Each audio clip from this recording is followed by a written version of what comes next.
नमस्कार मित्रों, मैं आचार्य प्रमोद उपाध्याय देवसैनी एकादशी से जुड़े हुए इस विशेष कार्यक्रम में आप सभी का हार्दिक स्वागत करता हूँ। मित्रों, जैसा कि आप सभी को पता ही होगा कि देवसैनी एकादशी प्रतिवर्ष आषाढ़ मास के शुक्ल पक्ष के एकादशी को ही देवसैनी एकादशी के नाम से जाना जाता है। आखिर देवसैनी एकादशी के दिन क्या होता है और इसका क्या महत्व है शास्त्रों में, और इस दिन आपको क्या करना चाहिए जिससे आपके जीवन में जबरदस्त बदलाव देखने को मिले, और देवसैनी एकादशी कब है ये जान लेना अत्यंत आवश्यक है। तो मित्रों, देवसैनी एकादशी 10 जुलाई 2022 यानी कि रविवार के दिन आषाढ़ मास के शुक्ल पक्ष के एकादशी तिथि को ही कहा जाता है। और देवसैनी एकादशी के दिन भगवान नारायण का पूजन किया जाता है। देवसैनी एकादशी को हरिशैनी एकादशी के नाम से भी जाना जाता है, आषाढ़ी एकादशी के नाम से भी जाना जाता है। एकादशी तिथि के बारे में सर्वप्रथम जान लेते हैं कि एकादशी तिथि आखिर उस दिन कब प्रारंभ होगी और उसका समापन कब है और आपको क्या करना चाहिए। एकादशी जो तिथि है वह 9 जुलाई दोपहर को 4:39 पर प्रारंभ होगी और वही उसका जो समापन है वह 10 जुलाई 2022 यानी कि रविवार के दिन दिन में 2:13 पर उस तिथि का समापन हो जाएगा। लेकिन शास्त्र कहता है, ज्योतिष शास्त्र के आधार पर जिस तिथि में सूर्योदय होता है उस तिथि की मान्यता पूरे दिन होती है, इसलिए रविवार के दिन पूरे दिन देवसैनी एकादशी की मान्यता होगी। आज देवसैनी एकादशी के दिन भगवान विष्णु सभी देवताओं के साथ शयन करने के लिए पाताल लोक में राजा बलि के यहाँ चले जाते हैं और 4.5 महीने तक वह शयन करते हैं।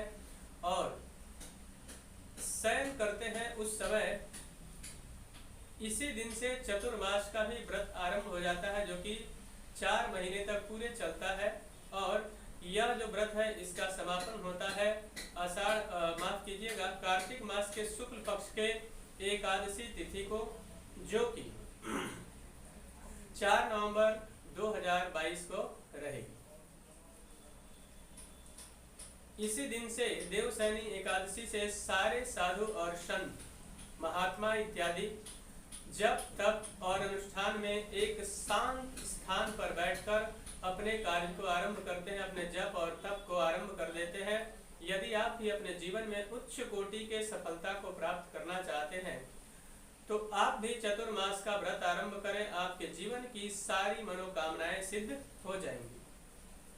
और यदि आप ऐसा नहीं कर सकते हैं तो कम से कम देवसैनी एकादशी के दिन आपको क्या करना चाहिए, तो सर्वप्रथम प्रातः काल उठकर स्नान ध्यान इत्यादि करके स्वच्छ वस्त्र धारण करना चाहिए और धारण करने के पश्चात भगवान नारायण का विशेष पूजन उस दिन आपको करना चाहिए और पूरे दिन उपवास रहना चाहिए। पीले वस्तुओं का अर्पण भगवान विष्णु को करना चाहिए और साथ ही साथ में पीले पुष्प इत्यादि भगवान नारायण को चढ़ाना चाहिए। साथ ही साथ में पीले वस्तुओं का दान करना भी अत्यंत लाभदायक इस दिन माना जाता है।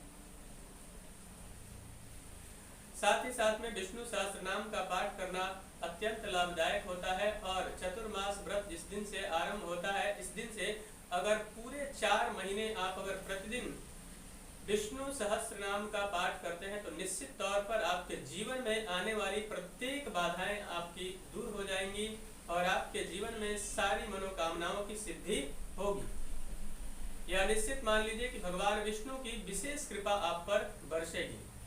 और जब देवसैनी एकादशी के दिन से चतुर्मास का यह व्रत आरंभ हो जाता है, उस दिन से बहुत सारे मांगलिक कार्य बंद हो जाते हैं, जैसे कि विवाह, यज्ञोपवीत संस्कार, गृह प्रवेश, वास्तु पूजन इत्यादि का कार्य जो है यह बंद हो जाता है। बाकी सारे कार्य ऐसे ही चलते रहते हैं। बाकी पूजा पाठ जप तप अनुष्ठान इत्यादि का कार्य किया जाता है।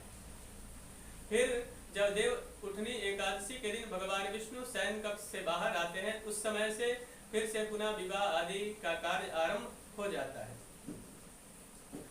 तो यहाँ पे भगवान विष्णु की विशेष कृपा प्राप्त करने के लिए आपको एकादशी का व्रत करना चाहिए और साथ ही साथ में भगवान विष्णु का पूजन इत्यादि करके भगवान नारायण का ओम नमो भगवते वासुदेवाय मंत्र का का जप करना चाहिए या फिर ओम विष्णवे नमः मंत्र का जप करना भी आपके लिए अत्यंत लाभदायक रहने वाला है। तो मित्रों, मुझे आशा है कि मेरा यह कार्यक्रम आप सभी को पसंद आया होगा। मेरा एक निवेदन है कि अगर अभी तक हमारे चैनल को आपने सब्सक्राइब नहीं किया है तो कृपया चैनल को सब्सक्राइब कर लें, वीडियो को अधिक से अधिक लाइक और शेयर करें, बेल आइकन को दबाएं जिससे नई नई जानकारी आप तक पहुंचती रहे। तब तक के लिए इजाजत दीजिए।